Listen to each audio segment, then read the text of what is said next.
If this decay and decline on the north side of St. Louis was not essentially legislated by the city, how did it happen?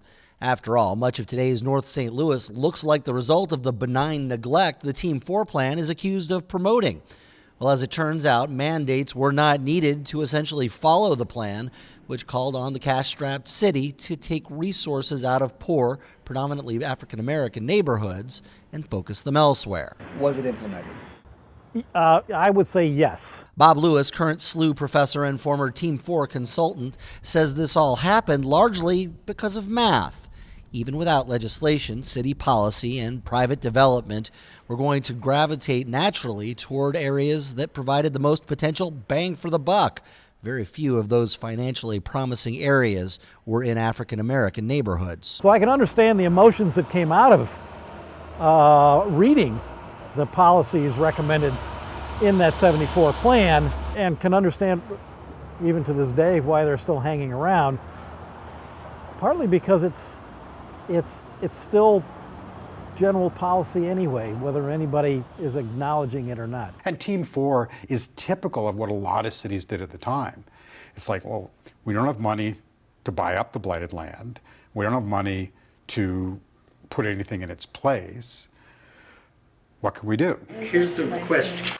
Colin Gordon is a researcher. He wrote the book Mapping Decline, which documents the erosion of North St. Louis, among other places, over the last 5 decades. He had a team in town researching another book recently. He says as the years went on in the 1970s and beyond, St. Louis's problems were not changing, and much of what Team 4 had proposed, those depletion areas the plan had discussed, still were viewed as lacking in a financial future, not so much because they were black, but because they were poor. No one really wants to accommodate the poor. They just want a better use of the land that the poor is occupying. They want higher tax revenues out of it and higher use. So you're really talking about the distribution of resources within a metropolitan area.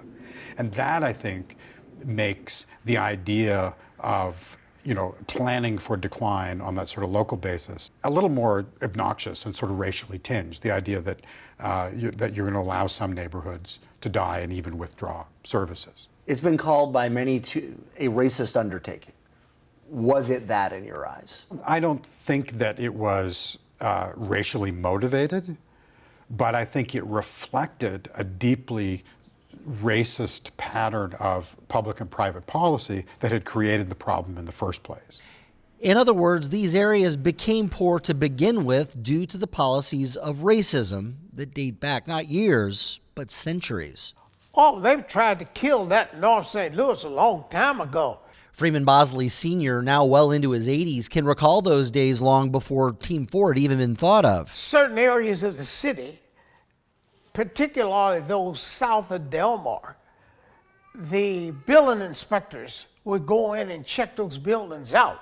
But between Delmar up to St. Louis Avenue, they just let that go to hell in a handbasket, because they knew at one time or another that would run down to the point where they could come in there and not necessarily through eminent domain, but just the properties would get so bad that the city could just take them over. People that had money that were up in this area between Delmar, Dr. Martin Luther King, King's Highway, those people moved out. So by the time those board bills and then the Team 4 plan itself came and went, poor neighborhoods in St. Louis, particularly on the north side, were mostly African American and had been for years.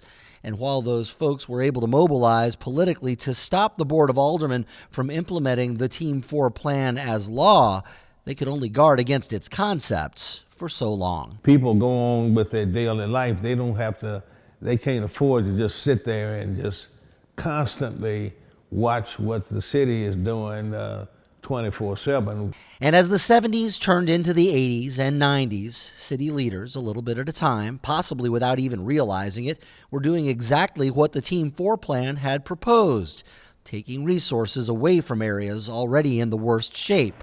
Some call it urban triage, others benign neglect. It seems very much like what was being discussed and talked about during that particular time. Remove the services. You didn't have as much garbage pickup. You wouldn't have as much any of the other city services, pavement of streets and things of that nature. And then eventually folks will become so disgusted where they will move on their own. Certainly wasn't intended to deprive them of fundamental city services, police protection, garbage collection, fire protection, building enforcement, code enforcement, and so forth. It's more the reinvestment side of things. Taking community development kinds of monies, for example, and saying this is where we're actually going to support development because we can leverage on strengths that are nearby. One of the ironies of the Team 4 is much of what they argued became very popular a generation later, when smaller industrial cities like Youngstown and Dayton started adopting what they called sort of smart decline strategies, where they said, well, look, we're not going to get any more population. And so we have this blighted, largely abandoned part of the city. Let's turn it into a park. We should take better care of our neighborhoods. But there are plenty who believe the racial element of this was not an accident or an oversight.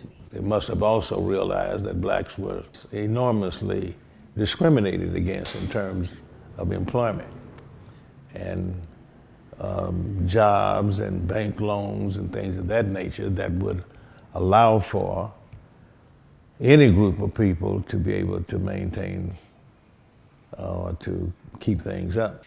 And so, like a sort of death by 1,000 cuts, the downward slide of these neighborhoods continued with little apparent hope for change. That's until the early 21st century arrived and a new name arrived with it, Paul McKee. But would he be a savior or a slumlord? We'll look into that in our next report. George Sells, MetroSTL.com.